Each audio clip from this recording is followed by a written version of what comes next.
Good evening সবাইকে জানাই। আজকে চলে এসেছি নতুন রেসিপি নিয়ে তোমাদের সামনে। আজকে বানাবো ফ্রাইড রাইস আর চিকেন। চলো দেখে নাও কী করে ফ্রাইড রাইস আর চিকেনটা বানাচ্ছি। প্রথমে আমি এখানে চালটা ধুয়ে নিয়েছি ভালো করে, আর চাল ধুয়ে আমি এখানে গরম জল বসিয়ে দিয়েছি ডেকচিতে। আর এখানে যেটা আমি চালে দিব সেটা নিয়ে নিচ্ছি। দারচিনি নিয়েছি, লবঙ্গ নিয়েছি, এলাচ নিয়েছি, আর নিয়েছি গোটা গোলমরিচ। আর এখানে যা যা নিয়েছি এগুলো আমি নাম জানি না, তোমরা চিনে থাকলে অবশ্যই বলবে। এখানে সব নিয়ে নিয়েছি, আর এখানে সব কিছু নিয়েছি। আর নিয়েছি তেজপাতা। এখানে আমি প্রথমে গরম জলটা ফুটে গেছে, আর আমি দিয়েছি সাদা অয়েল, আর দিয়ে দিচ্ছি লবণ। লবণ দেওয়া হয়ে গেছে, এবার আমি সব কিছু দিয়ে দিচ্ছি যেগুলো তোমাদের দেখালাম। এবার একটু আমি ফুটতে দিব এটা।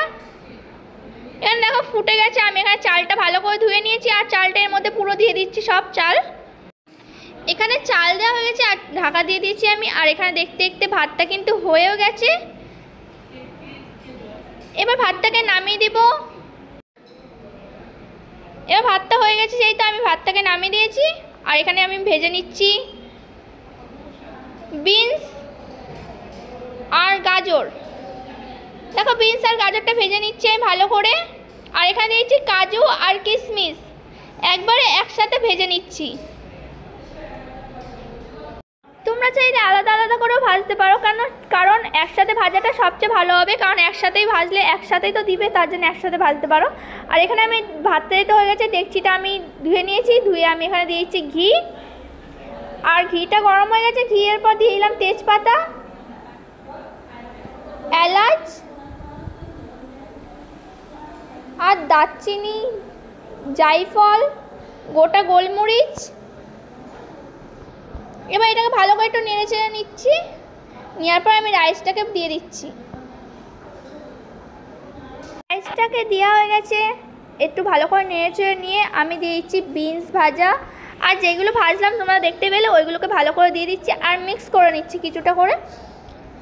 আমি যেহেতু একাই ভিডিও করছি তার জন্য অত দেখাতে পারছি না, তোমরা দেখতে থাকো। আর এখানে রাইসটা দেখো হয়ে গেছে।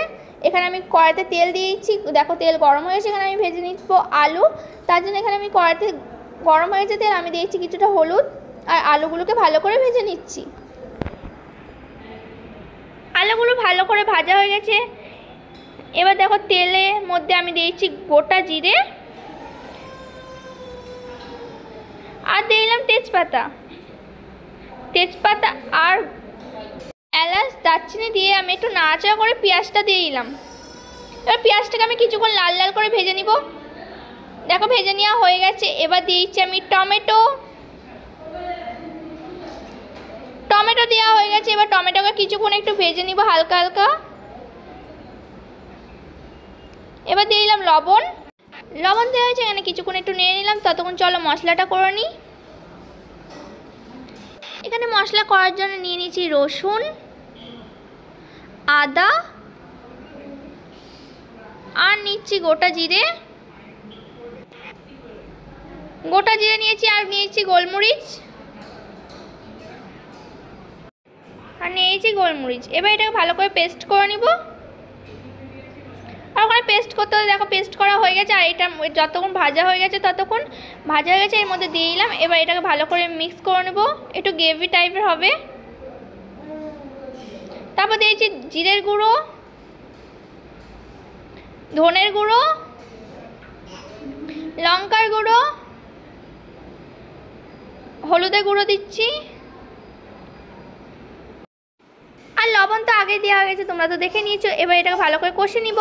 কষানো হয়ে গেছে কিছুক্ষণ ধরে। এবার দিয়ে দিচ্ছি চিকেন। চলো চিকেনগুলো সব দিয়ে নিই একে একে। এখানে চিকেনগুলো আমি ভালো করে দিয়ে দিচ্ছি। তো আমার সব চিকেন দেওয়া গেছে, ভালো করে একটু কষে নিব। তোমরা যদি চিকেনের ভিডিও আলাদা চেতে চাও তাহলে ঋতু ব্লগসে চলে যেও, চ্যানেলের ভিতর পেয়ে যাবে নতুন রেসিপি। এটাও তোমরা করতে পারো, এটাও খুব সুন্দর, ফ্রাইড রাইসের সঙ্গে খুব সুন্দর লাগবে। আর দেখতে দেখতে দেখো চিকেন রান্না হয়ে গেল। চিকেন রান্না অতটা দেখালাম না, কারণ আগেও তো ভিডিও দিয়েছি চিকেন রান্না, আর ফ্রাইড রাইস রান্নাও দিয়েছি। দেখো এখানে সব রান্না হয়ে গেছে, আর এখানে কিন্তু আমরা খেতেও বসে গেছি। কেমন লাগলো রেসিপিটা অবশ্যই বানিয়েও ট্রাই করো, আর কে কে ট্রাই করেছো অবশ্যই কমেন্ট করে জানিও। Bye bye, love you friend.